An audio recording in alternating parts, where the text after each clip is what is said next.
Without a doubt, the Del Mar Brazilian Jiu Jitsu lawsuit for $46 million has certainly changed the way that Brazilian Jiu Jitsu gym owners have to look at the way that their training environment and culture at their gym is set up, especially when they are designing and developing their risk management plans.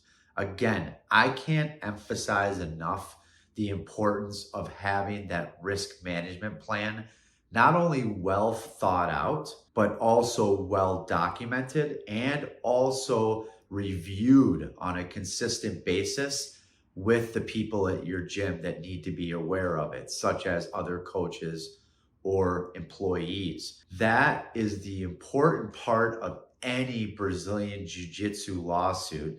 The court, defendants, and the plaintiffs are going to thoroughly review the risk assessment and the risk management plan from the gym's risk assessment.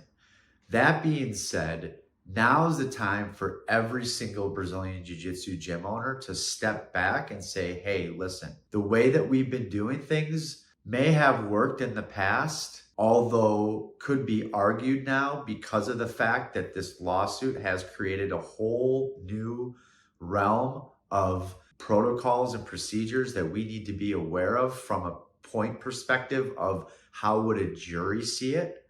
We have to make sure that we're managing our risk. So stepping back as a gym owner, now's a great time to take the advice of other people in the sport as well in developing your risk management plan. Here on YouTube, there are all kinds of great resources. One of the resources recently that I've come upon is John Danaher and his source of injury in Brazilian Jiu-Jitsu gyms comes to the culture and the environment. And one way to mitigate that risk of injuries in the gym, which is something that needs to be on every single risk management plan.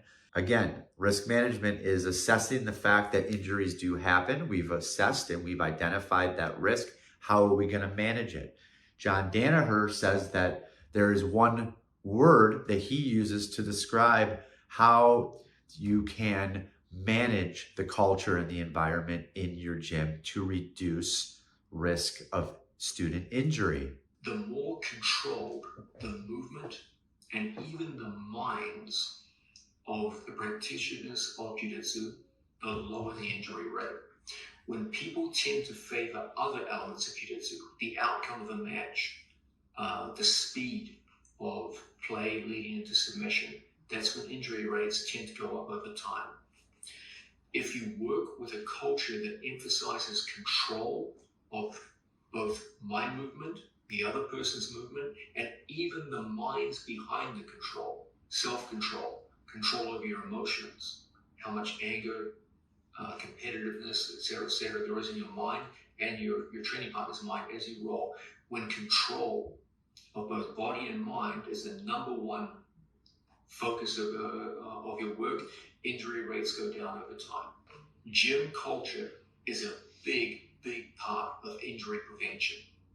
If you make control rather than outcome the central focus of both yourself and your training partners, you will find injury rates, particularly small-scale injury and severe injuries, go down over time. So that's from the BJJ Fanantics YouTube channel. Use Fanatics YouTube 15 to get 15% off of John Danaher's instructional. But that was a clip from the BJJ Fanatics YouTube channel talking about understanding the control in the environment and then making sure to pass on that information down the line to other people such as your students and other coaches. If you have any questions about Jiu-Jitsu gym liability insurance or other ways that you can reduce risk in your gym, give us a call and let's talk about Jiu-Jitsu.